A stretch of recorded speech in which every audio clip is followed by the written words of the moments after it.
महादेव, देवी पार्वती का उग्र होना संसार के लिए उचित नहीं है। उन्हें रोकिए। यदि वो महादेव के कहे को अनसुना कर दें, तो आप ही उन्हें समझाइए प्रिय। अब समझने की आवश्यकता देवताओं को है स्वामी, जिनकी दृष्टि में पार्वती पुत्र का कोई महत्व नहीं था। इस संहार लीला में मैं भी देवी पार्वती के साथ हूँ।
कोई शेष नहीं रहेगा, सबका संहार करूंगी मैं।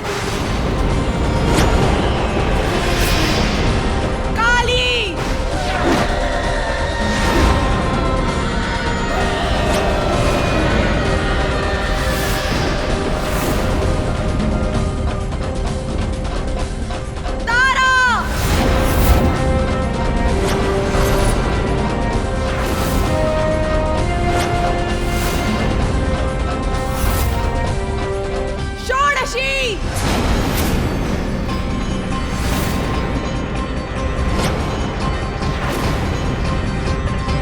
भुवनेश्वरी, भैरवी,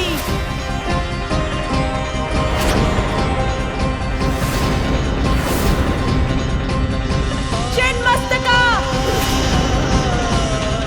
धूमवती, बगलामुखी, मातंगी, कमला,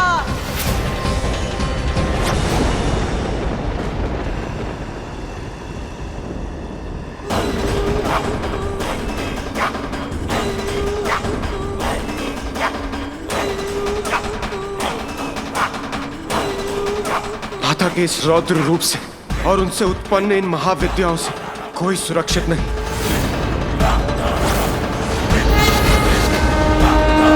मैं केवल कैलाशी नहीं, समस्त ब्रह्मांड में जहां जहां भी देव है उनका भी नाश कर दूंगी। संहार करूंगी मैं, संहार।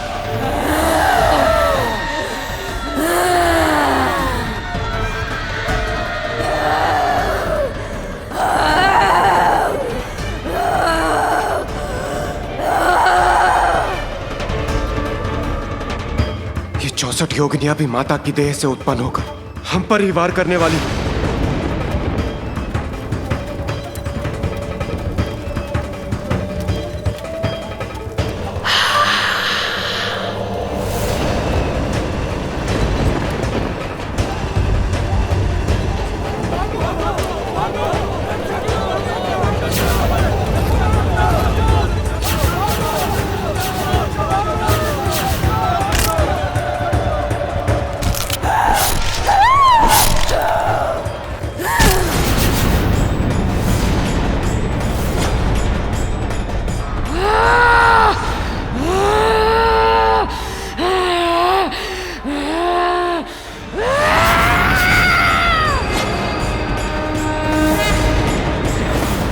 प्रतीत होता है जैसे माता से उत्पन्न ये 64 योगिनियां और 10 महाविद्याएं अब हम देवताओं का विनाश करने के लिए ही हमारी ओर बढ़ रही हैं। अवश्य दंड दूंगी मैं तुम सभी को तुम्हारे इस कृत्य के लिए। मेरा भीषणकारी क्रोध सभी देवताओं का अस्तित्व मिटा देगा। मेरी क्रोधाग्नि भस्म कर देगी तुम्हें। कोई शेष नहीं रहेगा। सबका संहार करूंगी मैं।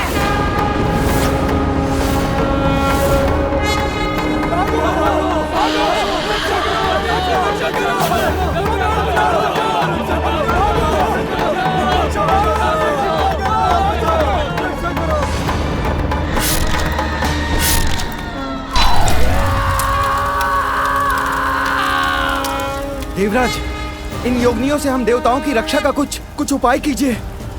सभी देवताओं को बंधक बना लिया है इन 10 महाविद्याओं ने, और 64 योगिनियां भी उनका साथ देने के लिए तत्पर है। मुझे ज्ञात नहीं अब कैसा विनाश होगा। ज्वालामुखी के समान है माता आदि शक्ति का रोष। जब तक शांत है तब तक ये अपनी संहारक शक्ति को अपने भीतर समाये रखता है, और हाँ, जब फटता है तो चारों दिशाओं में संहार करता है। कहाँ जाने का प्रयास कर रहे थे?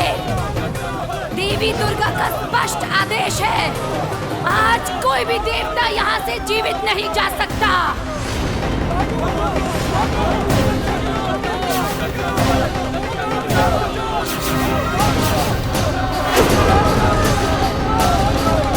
इस प्रकार तो देवी पार्वती सबका संहार करेंगी, सर्वत्र विनाश होगा, नष्ट हो जाएगी सृष्टि।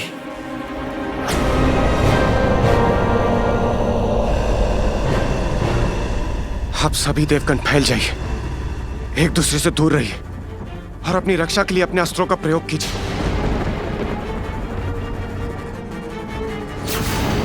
देवगण, बचाइए अपने आप को, रक्षित कीजिए स्वयं को। योगी ने उन्हें चारों ओर से घेर लिया है, शीघ्र कुछ करना होगा।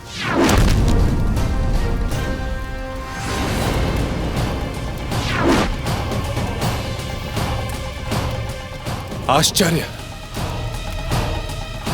मेरे प्रहार का इन पर कोई प्रभाव नहीं हो रहा।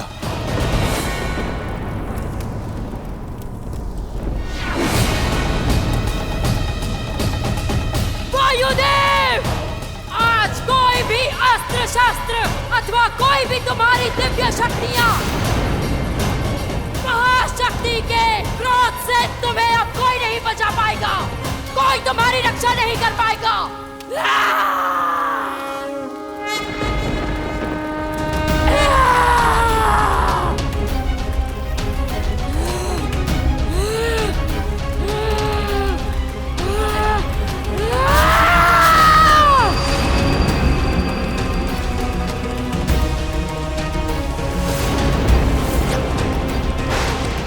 हमें मुक्त कर दीजिए, हमें मार दीजिए, छोड़ दीजिए हमें, छोड़ दीजिए।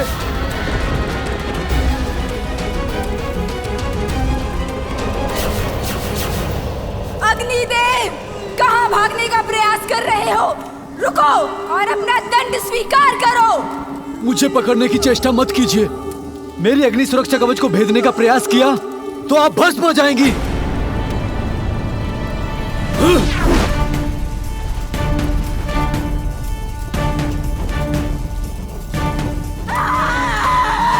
ये किसकी गर्जना है?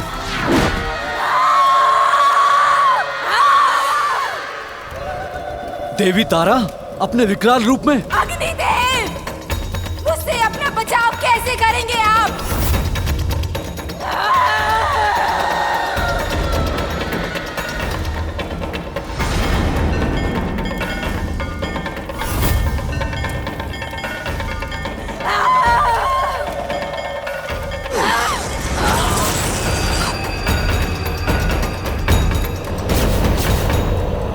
पार्वती का दुख उनका रोष बन रहा है, किंतु अभी उन्हें रोकना संभव नहीं।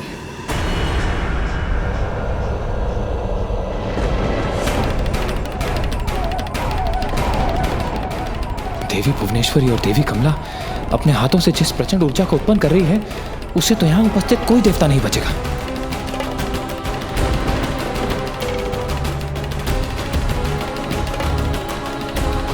यदि मैं जल में परिवर्तित हो जाऊं तो इन महाविद्याओं की ऊर्जा को सहज ही भेज सकूंगा। जल रूप में कोई मुझे कैसे भस्म कर सकता है?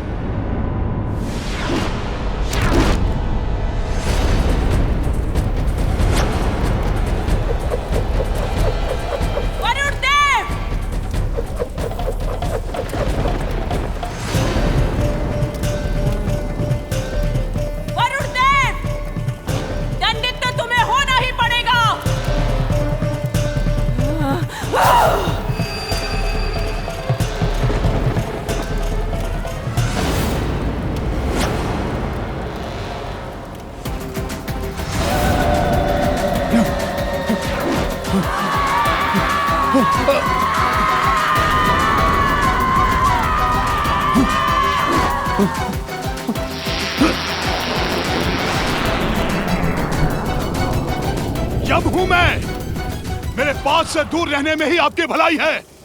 दूर रहिए मुझसे।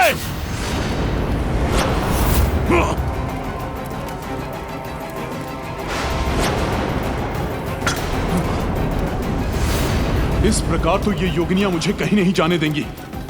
देवी धूमवती वृद्धा होने के कारण दुर्बल प्रतीत होती है। यदि मैं तीव्र गति से भाग गया तो ये मुझे कदापि नहीं पकड़ सकेंगी। ठहरो यमराज, कहाँ जा रहे हो? मुझे शक्तिहीन समझने की भूल मत करो। यमराज, अब जाओ, देवी दुर्गा के उदर में जाके समा जाओ।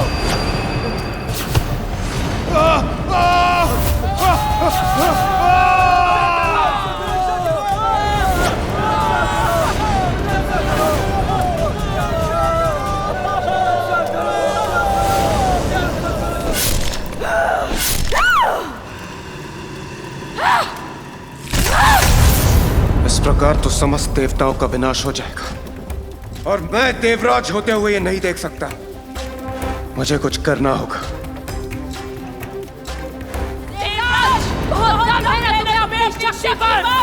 आज देवताओं के साथ तुम्हारा अहंकार भी मिट जाएगा।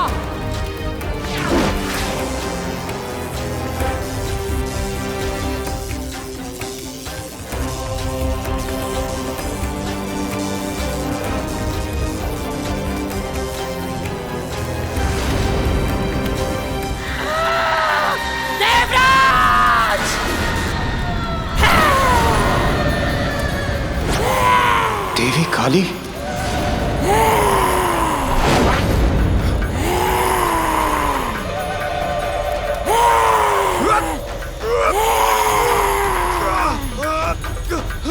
देवी, देवी क्षमा, क्षमा देवी, देवी मुझसे बहुत बड़ी भूल हो गई।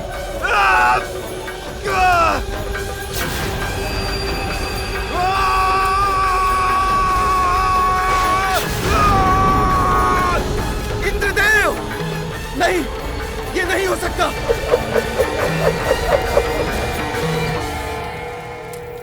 इंद्रदेव की रक्षा तो अति आवश्यक है।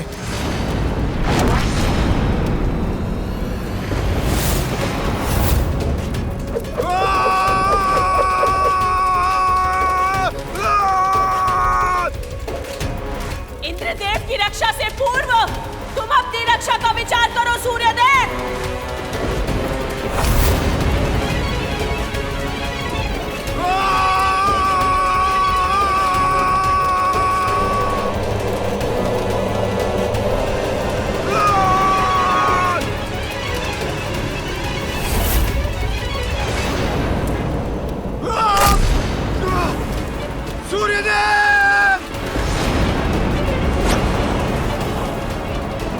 मैंने कहा था ना,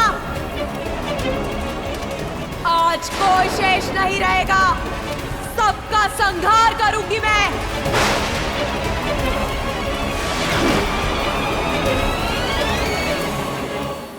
महादेव, अब तो आप ही देवी पार्वती के इस उग्र रूप को शांत कर सृष्टि को संकट से उबारने में समर्थ हैं।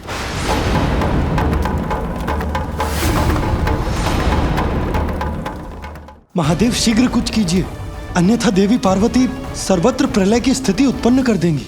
मैं तो प्रतीक्षा ही कर रहा था कि देवी पार्वती के भीतर का रोष बाहर आ जाएगा तो वह स्वतः शांत हो जाएंगी, किंतु उसके विपरीत उनका रोष तो बढ़ता ही जा रहा है। उनकी इस विनाश लीला को शांत कर उन्हें रोकना ही होगा। मेरे पुत्र का वध त्रिशूल से किया था ना आपने?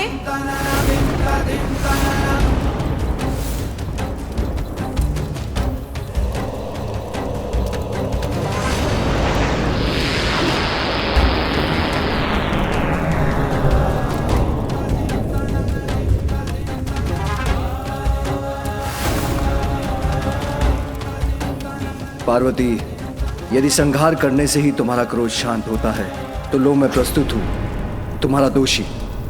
मुझे निगल कर मेरा संहार करो देवी।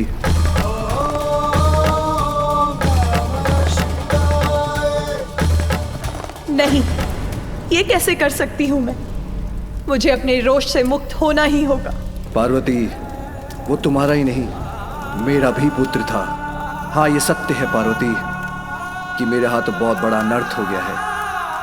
पिता के हाथ तो पुत्र का हाथ थामकर उसे संसार में चलना सिखाते हैं, उसका मार्गदर्शन करते हैं, और यहां मेरे ही हाथों मेरे पुत्र का वध हो गया। किंतु मैं करता भी क्या, उसने विवश कर दिया था मुझे। उमा, मैंने तो पहचाना उसे, किंतु वास्तविकता तो यह है कि अविद्या के कारण वो मुझे, अपने पिता को नहीं पहचान सका, नहीं जान सका कि 84 लाख योनियों के समस्त जीवों का पिता मैं ही हूं। सबके भीतर और बाहर सर्वत्र विराजमान हूं। अज्ञानतावश कुछ भी समझाने का अवसर नहीं दिया उसने।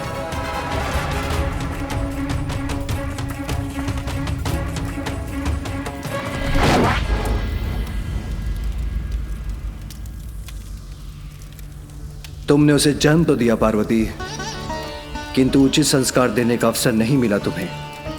इसलिए उससे अत्यधिक अहंकार था जिसे मिटाना अनिवार्य था। जैसे ब्रह्मदेव के शीश के साथ उनके अहंकार को भंग करना और प्रजापति दक्ष में समाये अहंकार का नाश आवश्यक था, उसी प्रकार हमारे अहंकारी पुत्र के अहंकार को नष्ट ही किया है मैंने। सत्य है पार्वती, सब जीवन का स्रोत भी मैं हूं, किंतु जीवन प्राप्त करने के बाद सभी अपनी इच्छानुसार अपने कर्मों का चुनाव करने के लिए स्वतंत्र हैं। हमारे पुत्र ने जिन कर्मों का चुनाव किया उसका परिणाम यही था, वही भुगतना पड़ा उसे। स्वामी, वो ब्रह्मदेव या प्रजापति दक्ष नहीं था, एक अपरिपक्व बालक मात्र था जिसका जन्म तक कुछ ही समय पूर्व हुआ था। कुछ ज्ञान प्राप्त करने का अवसर ही कहां प्राप्त हुआ उसे। अपनी मां के आदेश का पालन कर रहा था वो, उसके लिए आपने उसका वध कर दिया। ये निर्णय आपका मुझे स्वीकार नहीं है स्वामी। मुझे मेरा पुत्र वापस चाहिए, तभी मैं स्वयं को शांत कर पाऊंगी। यदि आप चाहें तो यह अवश्य संभव होगा, क्योंकि आप ही समस्त जीवन के नियंत्रक हैं। तो हे महादेव, हे देवादिदेव, मुझे मेरा पुत्र लौटा दीजिए, अन्यथा मेरे क्रोध का परिणाम सहने के लिए तैयार हो जाइए।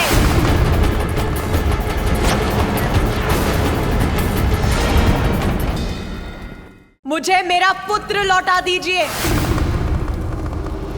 अन्यथा मेरे क्रोध का परिणाम सहने के लिए तैयार हो जाइए।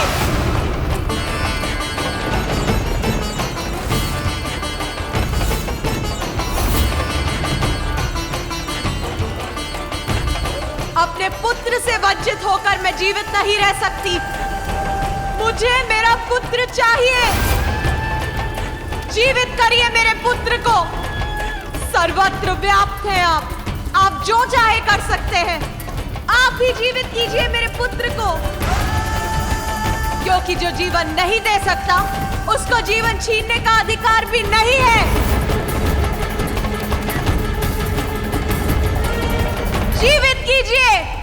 अन्यथा मेरी क्रोधाग्नि सारे संसार को भस्म कर देगी।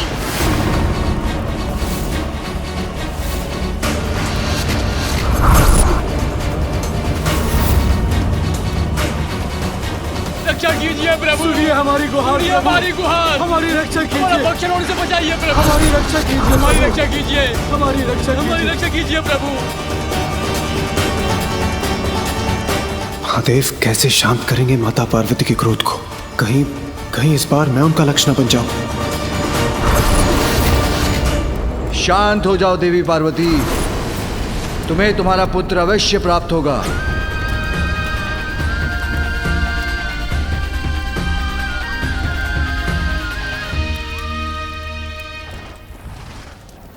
ये क्या कह रहे हैं महादेव? माता पार्वती का पुत्र पुनः जीवित होगा?